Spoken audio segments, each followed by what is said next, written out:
First impressions right away. It's sticky, gooey, unpleasant to look at, and very, very smelly. However, you can also do magic. How can we turn something from this to this?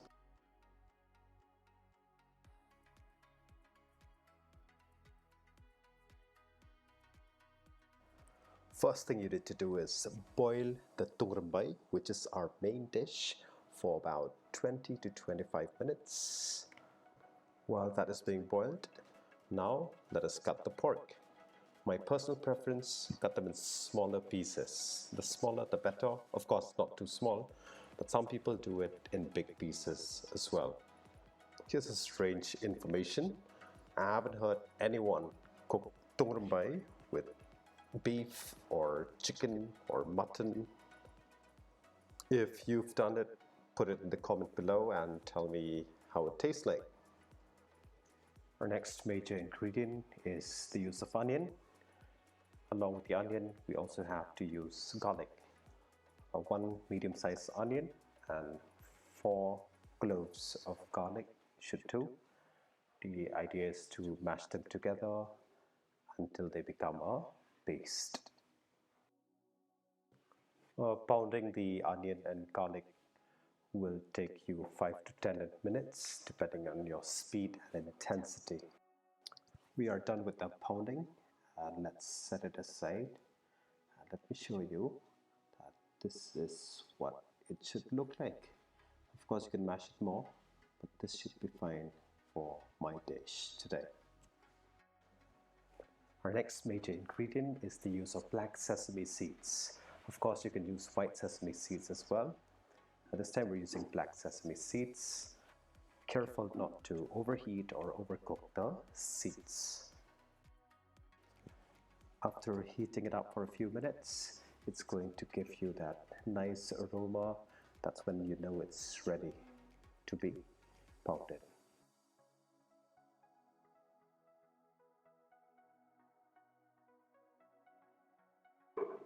Pounding this will also take 5 to 10 minutes depending on your strength, speed and intensity.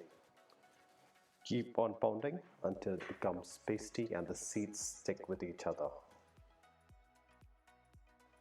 Now it's time to cook the side ingredients that we've prepared. We are using mustard oil. Once the oil is heated, let us first add the onion and garlic paste.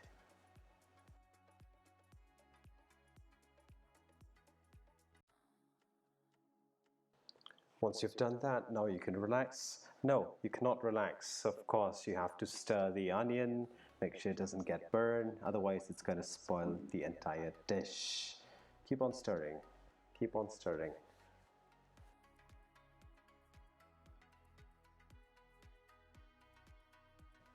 Once the onions have become golden brown, you can add a teaspoon of turmeric powder.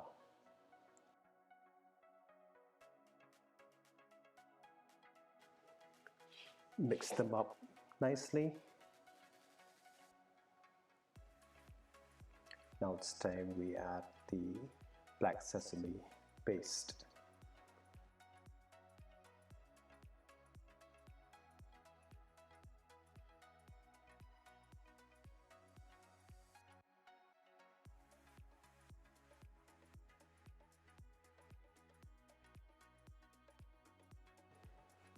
Now we can add some water and make sure you don't add too much water, otherwise it will loosen up the potency and the texture of the sauce or curry.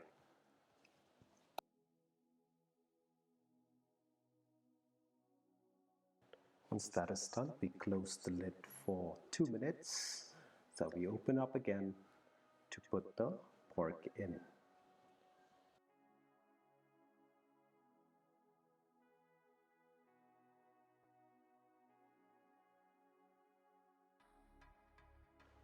So once the pork is in, we make sure we mix it nicely with the paste. Your main objective now should be to cook the pork thoroughly.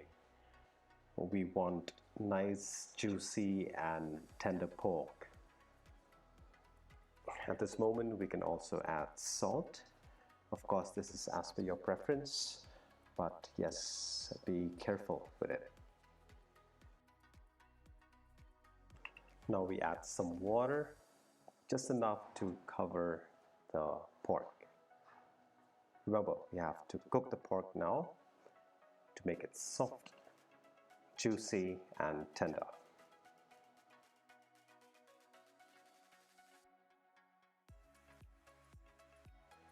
Cooking the pork will take 15 to 20 minutes on low heat, probably a little longer, but you can check from time to time. Now comes the next ingredient. It is known as ingmakir or ginger, but of a special type that is indigenous to Meghalaya. Tungrymbai is incomplete without adding this ingredient.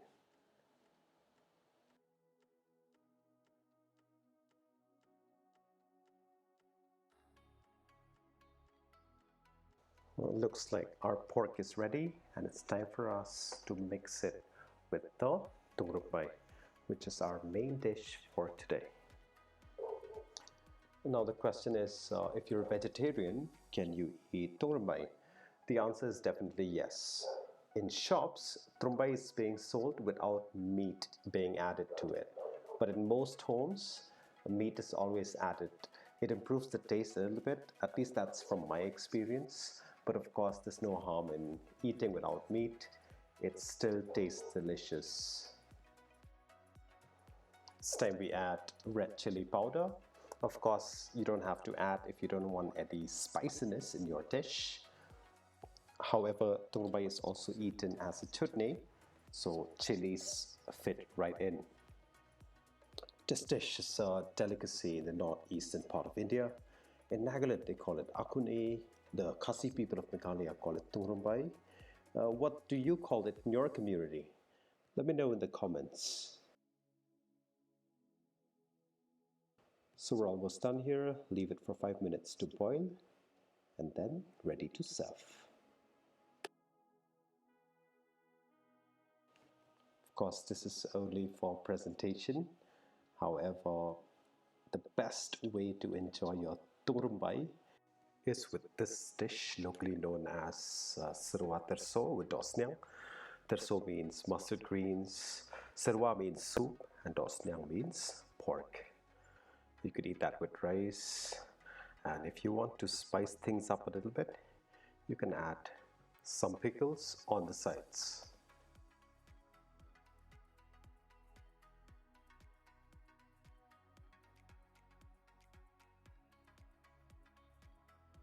It's best served when it's hot.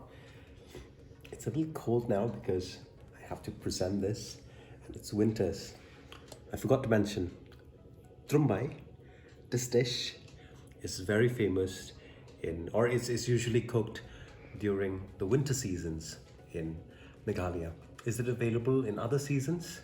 Yes, it does, but the best time to eat this is during the winters and at different times. And how does it taste like? There's only one way to find out. Amazing. Wow. Are you kidding me? It's supposed to be enjoyed with your hands. Thank you for watching. Like and subscribe to Social Meat and have a good one. Cheers.